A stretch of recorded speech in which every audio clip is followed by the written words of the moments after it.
Assalamualaikum warahmatullahi wabarakatuh. Apa kabar anak soli dan soliha pada hari ini? Semoga semuanya dalam keadaan sehat ya. Hari ini kita akan belajar tentang bentuk-bentuk interaksi manusia dan pengaruhnya terhadap pembangunan. Bentuk-bentuk interaksi manusia ada 4.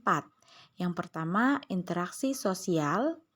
Yang kedua, interaksi manusia dengan lingkungan. Yang ketiga, interaksi ekonomi. Dan yang keempat, interaksi sosial dan budaya.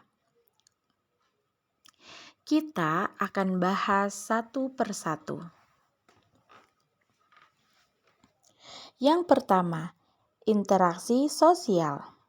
Apa sih interaksi sosial itu? Interaksi sosial adalah hubungan-hubungan sosial yang menyangkut hubungan antar individu atau seseorang dengan kelompok, juga hubungan antar kelompok satu dengan kelompok yang lain.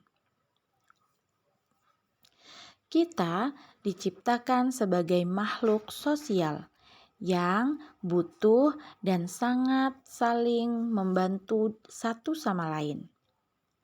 Interaksi di zaman sekarang tidak hanya kontak fisik, namun dapat dilakukan melalui telepon atau pesan singkat.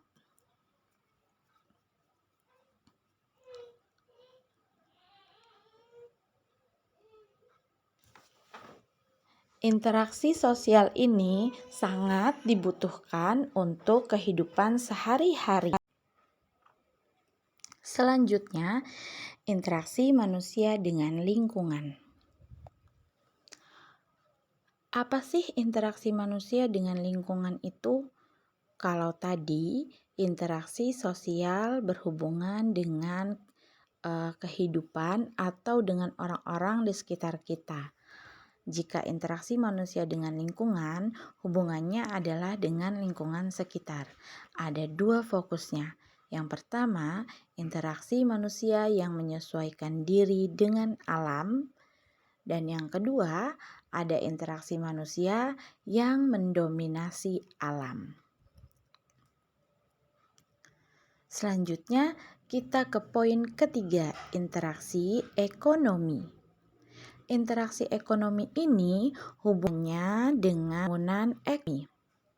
Contohnya, pasar tradisional dan pabrik-pabrik.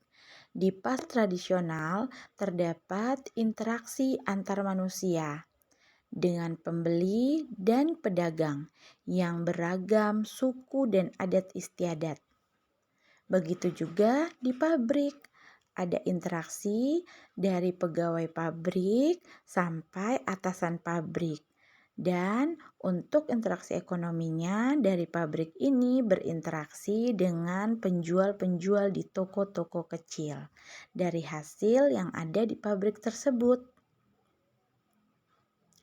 Jadi interaksi ekonomi itu hubungannya dengan perekonomian, jual beli yang di dalamnya ada penjual dan ada pembeli. Nah, kita ke yang terakhir, interaksi dalam pembangunan sosial dan budaya. Apa ya interaksi pembangunan sosial budaya itu?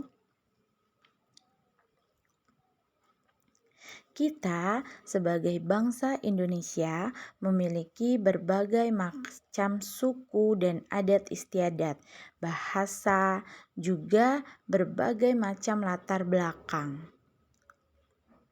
Hubungannya interaksi dalam pembangunan sosial budaya ini adalah interaksi yang dilakukan dalam rangka pembangunan nasional yang bertujuan untuk meningkatkan taraf hidup dan kesejahteraan sosial warga negaranya. Biasanya dilakukan dalam bentuk-bentuk sosial budaya.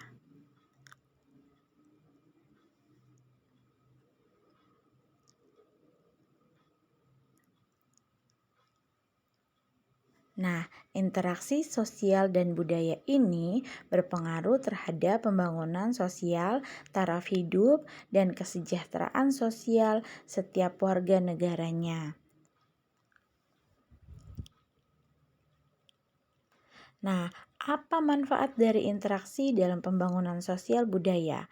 Yang pertama, menjaga kelestarian budaya kita, kemudian meningkatkan kesejahteraan masyarakat, dan mengembangkan keterampilan warga-warga di negara kita. Jadi, manfaatnya interaksi dalam pembangunan sosial budaya ini sangat-sangat bermanfaat. Yang pertama, menjaga kelestarian budaya. Agar budaya kita tetap terjaga, tetap dikenal, maka perlu interaksi sosial budaya. Kemudian meningkatkan kesejahteraan masyarakat, juga mengembangkan keterampilan warga negara kita. Contohnya, tarian-tarian di setiap daerah di negara kita. Jika tidak kita lestarikan, maka kita tidak akan dikenal oleh negara-negara lain. Itulah bentuk interaksi dalam pembangunan sosial dan budaya. Masih banyak contoh-contoh yang lain. Nah, sudah 4 poin yang kita bahas. Poin ke-1, poin kedua, poin ketiga, dan yang terakhir adalah interaksi dalam pembangunan sosial budaya. Tugasnya adalah silakan anak-anak soli dan soliha mengerjakan LKPD. Bu Guru akhiri, terima kasih. Wassalamualaikum warahmatullahi wabarakatuh.